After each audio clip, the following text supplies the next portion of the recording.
Scale your business without the burnout. This is the Thriving Business Podcast. Hello, everyone. Welcome back to the Thriving Business Podcast. Hello, Sam. Hi, Kate. So here we go. This is the first episode of our, I should say this is the second episode because we kicked off last week with the plan, but this is the first episode of the actual content that we want to share with everyone today. Yes. Yeah, so today is the beginning of quadrant number 1, which is all about revenue generation. So it's about earning powerfully, which is everything you need to know about marketing and selling and revenue generation. So very, very important in business, as we all know. You don't have a business unless you're bringing the money in. So today the topic is the foundational topic where every business needs to start, and that's all about business identity. So this is where we do a deep dive into your business values, mission, and vision. And it's why marketing fails when the business doesn't know its own soul. Yes, it's a big topic, but we've got to start here, don't we, Kate? Because the soul of the business it's the epicenter of everything else that the business does. And if you don't start with this soul of the business identity, then this is where we see businesses are flailing out there in the marketplace. Yeah, they're not clear on who they are, what they stand for, what's the problem they solve, who has this problem. Yeah, and I know you and I come across regularly businesses that have been in the game for sometimes 2, 3, 4+ years and still not super clear on their business identity. They might just be positioning themselves in the market, delivering a standard service. But unless you are really clear, this section is all about clarity, isn't it? Clarity of what your business stands for. And it's a lot of businesses skip over this and then, as you said, struggle to actually convert their marketing. Yeah, and I think this is where businesses can go from being in the mainstream and being in a competitive landscape with everyone else that is doing the same things as you, saying things the same way and being very generic, to becoming a really premium and well-known brand. Yeah. Because once you understand who you are and what you're all about and how your products and services really service the audience and how to connect with that audience and all those pieces that come together inside of your business identity, this is where your brand can really elevate and your business can make a real difference. Yeah. And you and I had the discussion around, and some people might be asking, well, how does this fit in with branding and marketing? It's all business identity is the foundation of your branding and your marketing. So when you go to a branding agency or you work with a branding designer, and they will ask you a whole series of questions to try and understand your business identity so they can then develop the visual representation of that identity in the marketplace that's going to appeal to the customers you're trying to reach and all of that.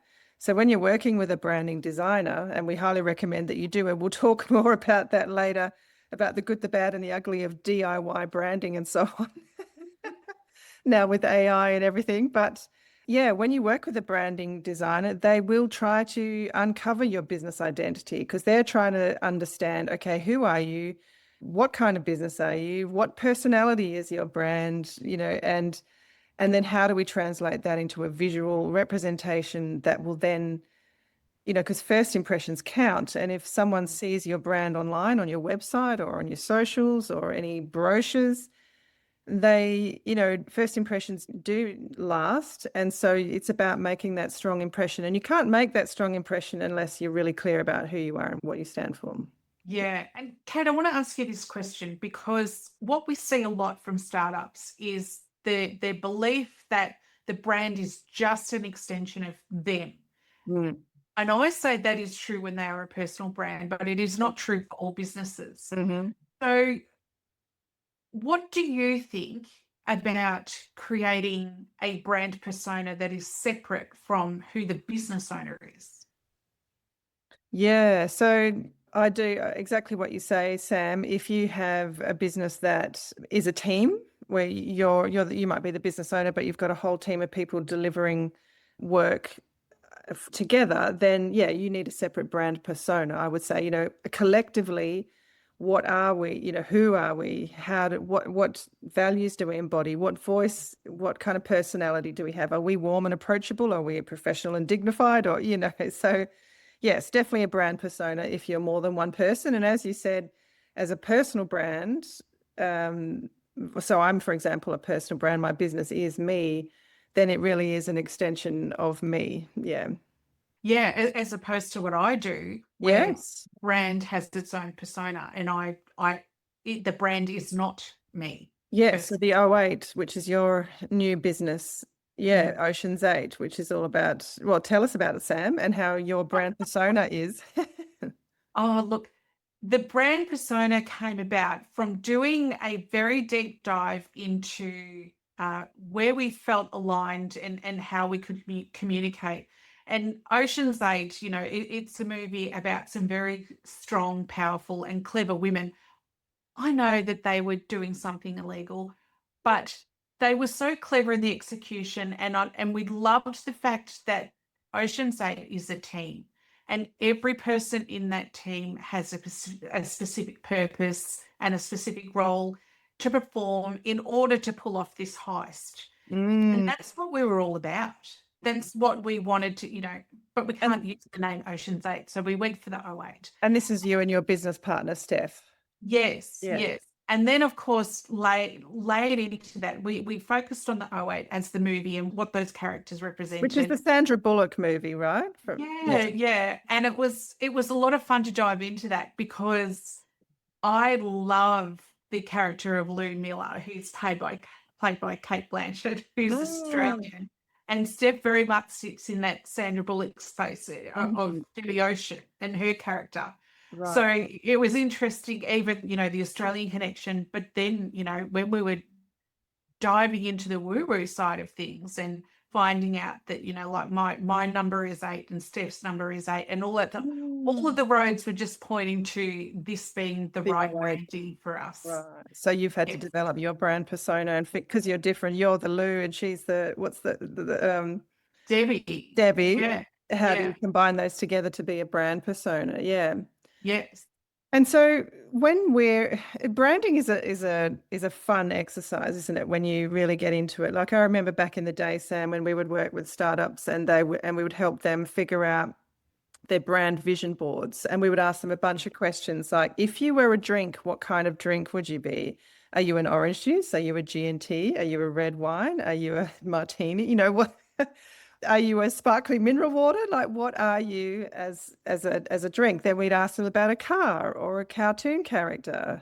And these were all different ways we try and help them understand, in the spectrum of life, what is your brand personality? I absolutely used to love seeing what they came up with, because we used to get them to go and get images, jump on Canva, or, if you wanted to do it old school and get magazines, if you had to do it that way. But on Canva, it fascinated me when people would share their Canva design with me, and they had an image of their drink and an image of their car, and all of those images on this Canva design. It just tells the story so beautifully. And it's not just a story about the personality, but even the colors and the fonts and all of those selections combined came together to form a brand, and they weren't conscious that's what was happening when they were creating it. Yes. Yeah. And that was part of the process, isn't it? It's helping you become intentional and conscious about what is the vibe you're putting out there into the market. What kind of business are you? And so branding, as we said, is that it's your business name, it's your brand colors, it's your fonts, it's how you present yourself in the market. Are you a high-end luxury brand, or are you more a rough and guts everyday sort of, you want to be approachable to the average person? I don't know. And you've got to really figure out where the key here is understanding who you're trying to reach, right? And so you're the audience that you're trying to attract. And we used to have the discussion a lot that whatever, it's not about, as much as, even personal brands, the branding isn't, your business identity is an extension of you. Your business is actually not about you, though. In Yes. you're in the market to solve a problem for people, so you need to meet them where you're at. And so just because you love, I know we used to use the example all the time of a whale, just because you love whales doesn't mean you should have a whale tail in your logo if you're a business that does bookkeeping and accounting, for example, because that may not resonate with, with the audience that you're trying to appeal to. So yeah, it's not about our personal preferences as much as reaching and resonating with the people that we want to reach. What do you say on that, Sam? Yeah. Okay. Look, there's nothing wrong with whales. We love whales. But this is where, Unless you're a whale watching company, then that's totally appropriate. Yes. yeah. But when people sit down with someone like you and I, or a branding expert, or whoever it is that they're sitting down that really knows what to look for, knows what questions to ask, you've got to, it's not just about the visual representation of a whale. It's, a whale can still be incorporated into a brand, but you have to sit there and say, well, what is it that appeals so much about the whale? Because maybe it's not the whale tail, but maybe it's, maybe it's that whales migrate and so they travel, or maybe it's because if there's some symbolic reason for why that's there, that's relevant to the business. Yeah. So we don't have to eliminate those things because we like them, but there is a reason why we're attracted to them. And you have to understand that beyond just like, oh, well, I like whales, so I'm going to put a whale as my logo. Correct. Yeah. Yeah. So that's a whole discussion, isn't it, that we can get into on branding. And before we get into that, we probably need to back up and start with why, which is one of our favorite topics, Sam. You and I have both had what's the word? We've both been drawn to Simon Sinek's teaching. We have an intellectual love affair with Simon Sinek. That's right. That's he has a very attractive mind. Yeah. So his famous TED Talk, which went viral in 2009, like it's 17 years ago now, so been around for a long time, but he has cracked the code of good marketing with his start with why concept and his golden circle. So for those of you that haven't watched it, and those of you that have worked with Sam and I have definitely seen it and know it, and because we always talk about it, but highly recommend you watch it if you haven't. It's 18 minutes long, his TED Talk, but it literally describes how brands like Apple have managed to cut through and rise above and become household names globally, as opposed to some of the other brands that have come and gone and boomed and busted, because they have, from the start, Apple has always been very clear about who they are, how they're different, and what their mission, and why they do what they do. And they do what they do because they are constantly challenging the status quo. That's, they believe in challenging the status quo because that's how you get true innovation and creativity and progress. So everyone who believes what they believe resonates with that purpose. And that's why Apple has so many loyal fans, because they want to be different. They want to be innovative and all of that. So yeah. Yes. And this is what we love about Simon, because it can, we've worked with many clients, Kate, who have really struggled to try and work out what their why is. Mm-hmm. And that's a whole process, in itself. Yes. But I think the main thing is that when you understand why, you can then start to communicate a feeling. Mm-hmm. And that is the basis for your marketing. Yes. And I don't want people to ever brush this stuff off. And they do, right? They don't want to worry about their why. They want to worry about what their next Instagram post is going to be. Mm-hmm. You've got to understand your why, and you build from there. Yes, it is the foundation. Yeah. What you're selling is last on the list here. Yeah. And Sinek is famous for saying, nobody cares what you do until they understand why you do it. Yes.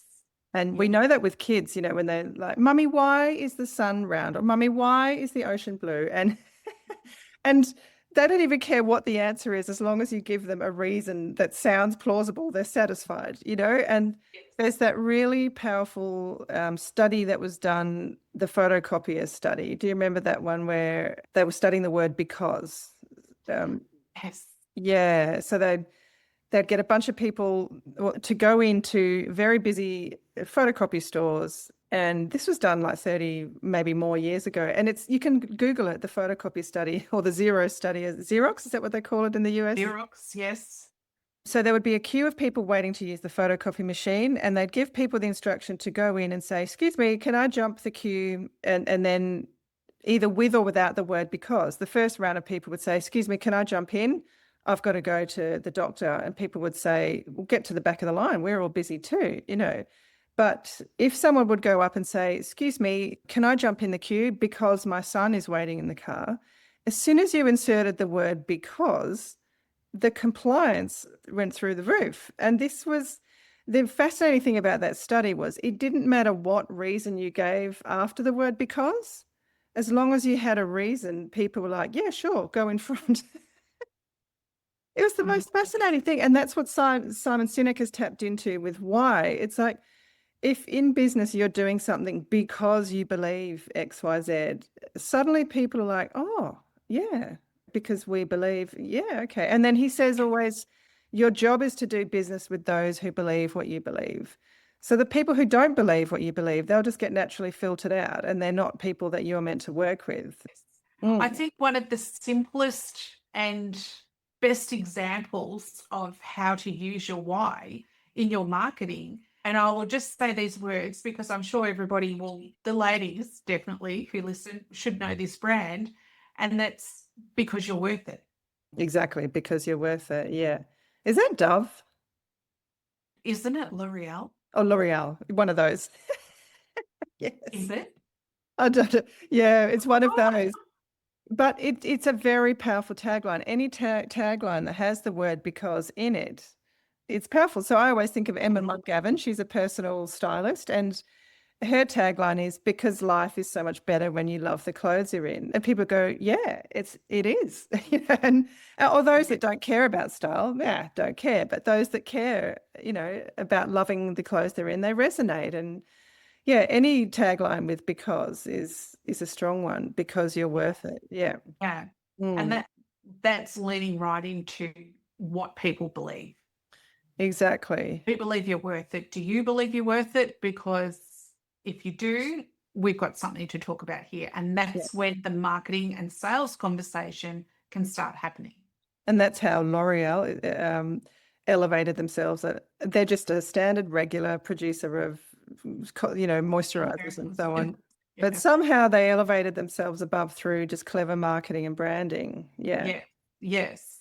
And we should make the distinction here too, because there are expensive brands and there are premium brands. Premium brands are doing things like understanding their why, having the vision and mission that aligns perfectly with their why, and they're driving communities through how they feel and what they believe rather than marketing an expensive product. Because premium brands are expensive, but there are expensive brands that don't justify the price. And there's a very big difference in those types of businesses. And branding is one of those things where you don't realize it's good. It's, how do I explain this? When it's bad. We've seen so many examples of people that do their own branding if they use AI generation, or it's getting a lot better. But back in the days when people would use clip art or DIY, do-it-yourself logos and branding, and you just think, oh, you are not doing yourself any service here. You're really and branding. I think what I was trying to say is branding designers go to university and study graphic design for years. It's a real specialist skill. It's about making something look good effortlessly. So it's in branding, they always say less is more, right? Look at the Nike symbol, the tick. Yes. It's so simple. And Adidas, you think of the really well-known brands, it's a very simple logo, but to get that right and to get it looking strong and powerful, is a real skill, and that's what good branding designers know how to do. And you and I, in our time, have seen so many logos that are complicated and fancy, and they've tried to put too much stuff in, and then you can't reduce it down, and it's just a nightmare. But I think understanding the basics of good branding goes a long way in Yes. business. I've been watching some really, really brilliant people on TikTok who are professional logo designers, and people send the logos in that they've created, or maybe they've paid for, and Fascinating. ask these logo designers, what do you think of the logo? What would and it is amazing to me. This is where we undervalue the people that do this work, because Yes. it's amazing how small tweaks and adjustments can make a massive difference. Yes. To that, it's not just about how something looks, but it's how you feel when you look at it. Yes. Yes. That's right. It's about having the right space. Like that, I never knew what the term kerning was, which is the spacing of letters, right? And getting that exactly right, exactly what you said. It's like you either look at it and feel congested, or you look at it and go, oh, that's spacious and perfect. Yeah, The smallest tweaks can make the biggest difference. Yeah. that's right. And I think over the years, you and I have sort of figured out the basics enough to be able to do our own branding, and we think it's okay. But I'm sure branding designers would look at it and go, maybe not. But look, not everybody's got the budget for an expert branding that's designer, right. but you do need to put some thought and care into it, even if you have to DIY it because you're starting out.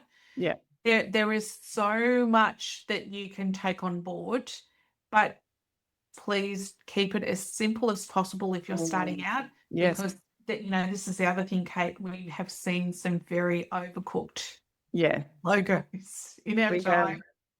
And colors, and and AI is very good these days in terms of knowing which colors go together and how to develop a color palette and all of that. So, but nothing is as good as a proper branding designer that knows what they're doing, who knows what your business identity is, and all of that good stuff. And so we've talked about starting with why, and it's really important to know why you do what we do, and that's because all your messaging then flows from that. So we've talked about branding, which is the visual, the sort of the visual characteristics of your brand. But then we've got the written the written word, which is what we call your messaging, and that all flows from your why statement. And so just for listeners, as an example, why I do what I do is because I believe small business owners and entrepreneurs change the world for the better. And I actually believe that, and I help people like me who have left the corporate world, who want to do things on their own terms. And because I believe entrepreneurship is a powerful vehicle to make a difference doing what you love.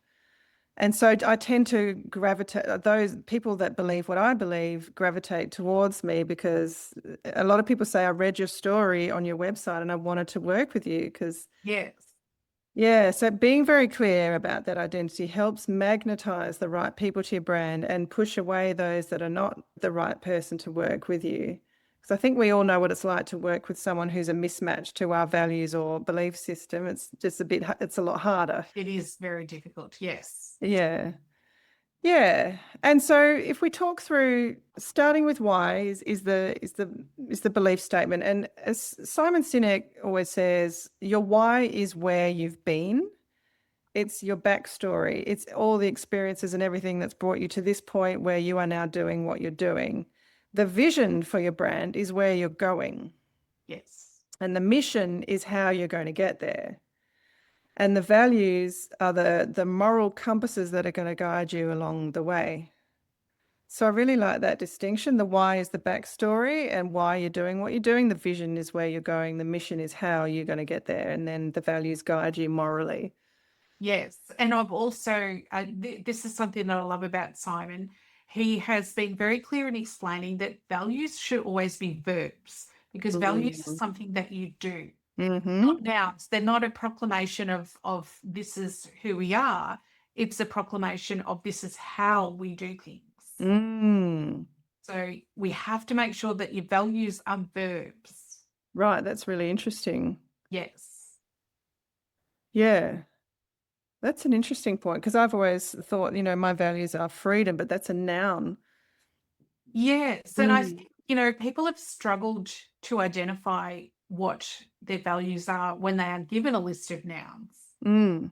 versus understanding, well, how are you behaving? What is your day to day? What are you striving for to be able to deliver your product or service and make your customers very, very happy and make your employees happy? What verbs can epitomize the way you do business? That's really interesting. I haven't heard that angle before. Oh, really? Well, yeah, I'm going to have to revise my values then, I think. Yeah, because and values don't necessarily need to be one word, right? But for example, if I say that my values are integrity, honesty, professionalism, integrity as a verb would be walk your talk. Yes, and this is where you want to try and have some value Mm, statements, yes. So mm, you may value integrity, but how does that show up in your yeah. business? Yeah. So that would be walking the talk, doing what you say you'll do, honoring your Yeah. word. So that really is your value. And honesty would be telling the truth even when it's uncomfortable, Yes. speaking plainly. Professionally would be showing up fully, raising the Yes. standard, delivering with excellence. Yeah, that's interesting. Yeah. And can you see how you can use those values in your marketing? Because, Mm, having a value that is a single word noun, it can be interpreted in so many different ways. Whereas when mm, you're using a value statement and values is a verb, mhm. it can be used to attract people who align with the way you do things. Exactly. Yeah. Yeah, which is a great way, as we said, of filtering out those who who are not the right fit to work with you. Yeah. Yeah, so all of this, your why, your vision, your mission statements, when we used to do our workshops with founders, this could take weeks and sometimes months, and Oh, it yes. evolves over time as the clarity comes through, because this is all about clarity. And then to get your messaging right, you've got to have a really clear understanding of where you're going and how you're going to get there and what values you're going to embody along the way. And that's where my specialty is often in helping clients message, do their core brand messaging. AI can help so much these days, but unless you really drive it to go deep, it can stay quite superficial. Yes. And But good unless you understand who you are in the first place, or you have a deep understanding of the business, you're yeah, never going to be able to get AI, like you say, to get to the depth, because you're not going to know what to put in the prompts, or yes, going to know what conversation to have in order to achieve the right outcome. yeah, which means you'll end up with generic messaging, which is just vanilla and blah, and so. Yeah, and so business, other things that are part of your business identity, it's aside from knowing, as we said, your why, vision, mission, values, it's getting very clear on the problem you solve, the specific problem you solve, and then who has that problem? That's the people you're trying to reach, your target audience. And then what's the solution that you provide? And how do you make money delivering that solution? That's all the clarity that you need as a business owner to actually, the next step in this process that we're going to be sharing in the next episode is all about crafting your irresistible offer, which is going to be fun. Yes. And you and I, Sam, always say to people, how do you get started in business? Go to market with one clear offer. Yes. And you can't actually have a clear offer unless you know what your business identity is, what the problem is you solve, who has that problem, and how do you solve it. So, yeah, what are your thoughts on that? Oh, I can't wait to talk about it. Yeah. But there is another part of brand identity, and there is another activity that falls under this umbrella, and that's market research, Kate. Mm-hmm. Now, we both know that, particularly for people who are just starting a new business, market research, I've seen many clients who have absolutely crumbled when they've started to do market research Yeah. because they've felt immense pressure from being in overcrowded industries and overcrowded spaces. So tell me your thoughts on market research, and how do we flip the script and Mm. use it as a way to sort of bolster us up rather than bring us down? Yeah, it's a great question. And market research is absolutely essential. You've got to know the lay of the land that you've got to know the market you're trying to break into. And um, perhaps the most empowering thing about it is really getting clear on how you are different to your competitors and what your point of difference is. And I agree that a lot of people, because we have quite a clear process for helping people work through market research, and it's just identifying who are the top competitors who do closest to what you do in your environment. And yeah, we used to have a template, right, where they'd list their competitors, they'd go look at their website, look at their messaging, look at their services, their social media channels. And like you say, it was very disheartening for some people because they look at how far these businesses are along already and how they seem to be already established and doing so well. And that can feel deflating because you're at chapter 1 and they're at chapter 20 or 50 or 100, and it can take the wind out of your sails. So that's where I find that people get demotivated. But on the other hand, it can be really empowering because you start seeing, wow, that person's doing that really well, but I would do it differently, and I would do it differently because of this reason. And oh, they've got that background and that specialty. I've got this background and this specialty. And it really helps you further niche into, get a really specific market position and get more and more clear on the specific problem you solve and how you solve it. And so that's where I find it gets really exciting when you realize there is a space in the market for me to do what I do differently. Yes. Mm. Yeah, I think the first thing, rather than react to market research in that, like you say, someone who's got years behind them to build up their brand and build up their business, that's first of all the number one indicator that there is potential in the market for me to grow my business to that size. Yes. So that's number one. We've got to focus on the positive here. If other Yep. people are doing it, that means there is definitely a market for it. Correct. Yeah. But the next thing we've got to do is, and this is where I do use AI for this, is that I take my market research and I get my AI tool with it, with the prompts that I use to identify what their weaknesses are and where my business is filling gaps that theirs doesn't. Because this isn't always necessarily apparent to you as a business owner, because we tend to have blinkers on our own business, particularly when we're looking at people who are doing it bigger and better because they're 5-10 years down the track. Yeah, it's quite amazing that how much this landscape has changed since we were teaching competitor research 4 or 5 years ago, and now it has totally transformed. You can actually just tell AI, these are my competitors, or you can ask it, who are my main competitors, and that do the closest thing to what I do, and it will come up with a list. And it will tell you what their pluses and minuses are, and weaknesses and strengths, and yeah. So it's come such a long way, and with tools like AI now, you can get that clarity quite quickly. Yeah, and the algorithms are going to show you who your competitors are too. So all of the discussions that I have around what I do, I jump onto my social media to doom scroll, when you have that time of day where you've got to space out for a while. Yeah, yeah. And I doom scroll, pay attention to the ads that you're being shown. Yeah. Because that's your competitors. You've been picked up as somebody that fits them. So they are your competitors. And I'd make a note of whose ads I'm seeing. And I went to AI and I said, tell me about this business. Tell me about this business. Interesting. Yeah. Because, our phones have ears. Yeah. And everything we're Googling and everything we're talking about in AI is feeding an ecosystem. So rather than be frustrated by these ads, I'm using it because I'm like, oh, okay. So the things that I'm looking for, the algorithm is giving back to me as these are the people that will solve the problem I keep talking about. Yeah, that's right. Yes. Yeah, no, that's right. Actually, especially something like Facebook. If you look in the feed, it's all your competitors there. Yeah. Yeah. And I'm it is great. Show me the ads because number one, this is awesome. There's definitely a market for what I'm doing because people are running paid ads. Yes. Yeah. Yeah. And other people might not be aware of the meta ad library where you can go in and see what ads your competitors are running. I love that tool. And it only shows active ads, but that's great because you can see it doesn't give you any data, of course, but you can see what are they promoting, what are they selling, how are they selling it, and yeah, that's all really good market research. Yeah.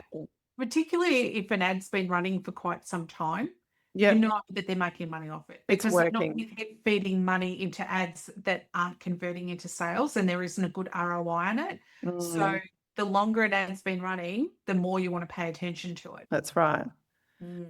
Yeah, that's a really good point, actually. Yeah, so I guess business identity is all about clarity, and it's the gift you give yourself and your clients, because people can,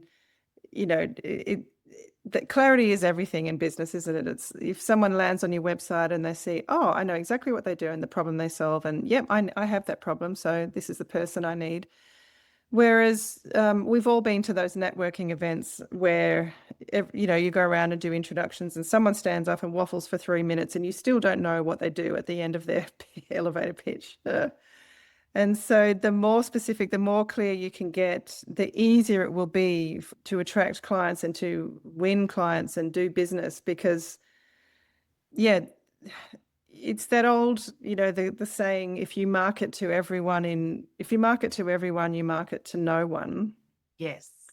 And it's counterintuitive, because every business owner we know comes to us and says, oh, but I want to keep my options open and wide so that I can help more people. But it actually works in reverse. It's the more specific you are, the more defined, the easier it is for people to say, that's me, I've got that problem and I need your help. Yeah, Kate, it's my mind's firing at the moment, because you said, it is counterintuitive. There are so many parts of business where our intuition, what we believe we need to do is A, then B. There are so many parts of your business where you have to do B and then A. Yeah. And it's counterintuitive. And I think this is where so many people are getting stuck, because they're doing it. They're always traveling forward in a direction they think they need to go in. But there's so many things that actually need to be flipped over. Yeah. Yeah, and identity is one of them. So most brands we know Yes. launch straight into a visual branding. They've got a business idea, they jump onto AI, do a logo, and then they'll say, oh, AI, can you help me do some website content? And whereas it's actually reverse. You've got to start with your business identity, then that develops your messaging. Your messaging then develops your visual brand. And yeah, but unless you're clear on that identity first, it's really hard to do the messaging and the visual brand. If you're trying to, that's just one example of where it's flipped backwards. Do you have others that you can think of? Oh, look, I'm just thinking about, the old 3 men walk into a bar. If your business walked into a bar, how would they behave in that bar? And what is everybody else going to say about your business once you head home for the night? That's what we need to work out. Yeah. And that's a good point. Remember, we used to ask the question, what is a brand? Is that the question? And then the answer was, it's everything other people say you are when you're not in the room. Yes, correct. Yeah. And so that's right. What are people saying when you walk out of the room about your business and your brand? Yeah. Yeah. But like I said, we can't forget the part about understanding what do you like when you walk into the bar? Yeah. Are you the person that's going to sit in the corner and just sit there and watch everyone? Are you the life of the party, dancing on tables? How are you interacting inside of that bar? Yeah, who are you consciously being? What values are you embodying? What personality are you wanting to portray? And then, the test is in the client experience. When you walk away, or if they leave you feedback, is that how you're actually showing up and being experienced? Yeah. And anyone that wants to do this exercise, I would say just sit there and close your eyes. And it's not just about, oh, what am I going to be like? I could walk into the bar. What bar are you walking into? Yeah. Are you walking into 1800s Western bar? Are you walking into a really chic hotel bar? Are you or the local country pub? Country pub. What bar are you walking into? How are you behaving when you're in there? And what is everyone saying about you after you're gone? What do you want them to be saying after you've gone? And that's a really interesting exercise we often would do in workshops, where we would get other people to write down how they perceive that person, that person's business. And it was quite often quite revealing and teary. Sometimes people would tear up because they hadn't realized how they're being perceived in a good way, Yes. whether it was authoritative or kind or professional or elegant or there was it. We often are not aware of how we're being perceived and often not aware of the positive traits that we have Yes. yeah. Yes. Invisible impact. Yeah. Yeah. So I guess in wrapping up today, this is the foundation for everything else that people do tend to gloss over. And do you have a business identity framework statement? I had to look mine up there because I forget what it is sometimes. I know what it is in my bones, but we do need to remind ourselves sometimes, why do you do what you do? And what is that's your purpose? And people pick up on that. And it's all about appealing to the right people. And this is all, I think the thing with branding and messaging and all the Simon Sinek philosophy, it's a subconscious thing that we're not necessarily aware of at the conscious level, but people are picking up on it. And if you've got that clarity of purpose and mission and vision, people pick up on that. And if they resonate with it, they'll be magnetized and drawn to you and want to be part of it. Yeah. If they resonate with your message, and the opposite is also true. If you're not clear, if you're confused or don't really know where you stand in the market, then other people will be confused about who you are and where you stand. And that's where marketing gets really difficult. Yes. Yeah. And I have to say from personal experience, it can take years to get clarity and it evolves. So It definitely evolves. And I think people too get really stuck on, once I pick that logo, once I pick that brand identity, once I pick that brand voice, you don't pick it. Let me just say that. But people think they've got to pick. And then they think, oh, that's what I've got to stay with. But do you know what? We're human beings and we grow and evolve. So me at 20 isn't the same me now I'm 21. 20 plus, 21 plus. Yeah. Do you know what I mean? Like I've grown and evolved, and brands have breathing room to do that too. Yeah. So people need to be kind to themselves when they're trying to, identify what their brand is all about. Yeah. Because it is going to grow, and the more you learn, the longer you're in business, the more you're going to feed that brand identity, and the more it's going to become the thing that you sort of had fuzzily pictured in your head years ago. And it doesn't just apply to sort of service-based brands. It's anybody, even plumbers and tradies, and they can have a point of difference and a why, and they can have some specific thing that they really care about that draws, the right people to them. And so this isn't just a luxury sort of thing that businesses get. It's really underpins any brand out there in the market, whether you're delivering a run-of-the-mill service or something quite unique. It applies to every business. And the ones that have I'm trying to think of some examples, but like if you just think of cars and, a Lexus, everyone sort of knows that's a luxury brand, right? Whereas a Nissan is more a run-of-the-mill family type car. Yeah.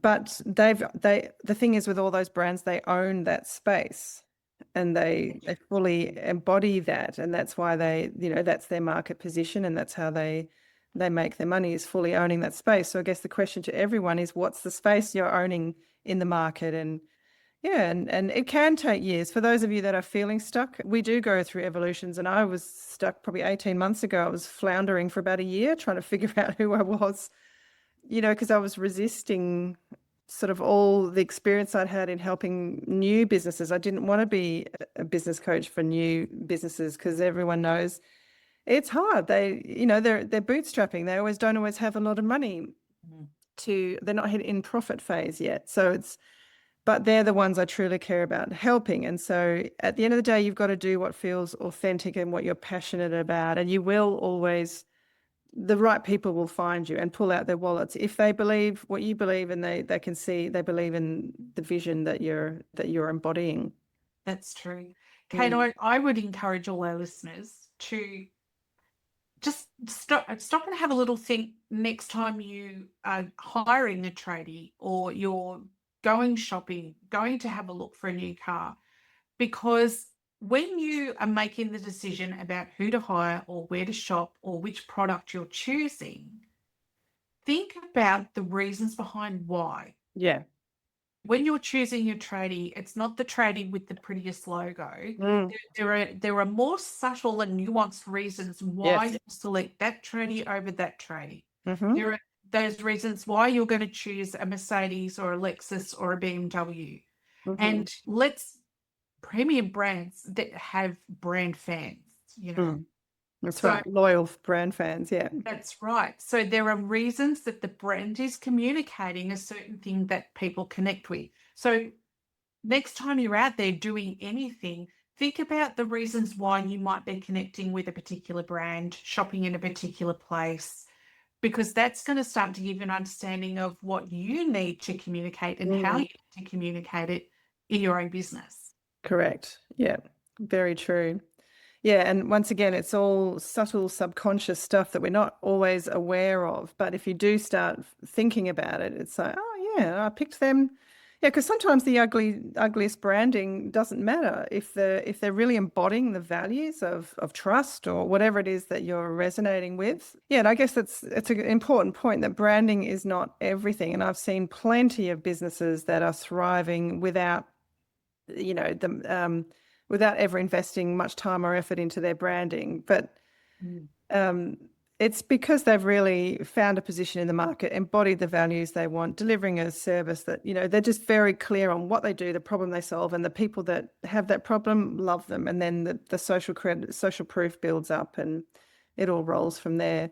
So that's yeah, we need to wrap up. Any closing thoughts, Sam? The last thing that I want to share is that there are two ends of the scale here, and what we are pushing people to is to embody appealing to the internal aspects of how they communicate with people rather than worrying so much about the external aspect. Yeah. Yeah, and that's a very intuitive thing, isn't it? It's something that's not we either and that's what I'd encourage everyone to watch Simon Sinek's thing. He explains the different layers of the brain. You know, you've got the limbic brain in the middle, which is the why, and that's the non-language part of the brain. It's just a feeling. It's what he calls the gut response. So you just know, or you don't, or you know it's a no. you know it's a yes or a no, just based on this sort of primal feeling. And so that's why, yeah, really understanding that is so important. When you come into business identity, people pick up on those non-verbal, non-visual cues. And that's why you've got to be really clear about who you are and what you stand for, so that you're putting out the right vibe. We don't really have language around it because it's yeah, but it's that very primitive part of the brain that just responds on instinct. And that's what branding is all about. We respond on instinct and we quite often don't even know why. Yes. Yeah, fascinating stuff. It is. Yeah, well, we hope that was helpful, everyone. So now that we're clear on business identity, now it's about turning that into an irresistible offer. So that's what we will be discussing next time. Yes. So yeah, we look forward to unpacking that exciting topic with you then. And until then, bye for now. Bye-bye.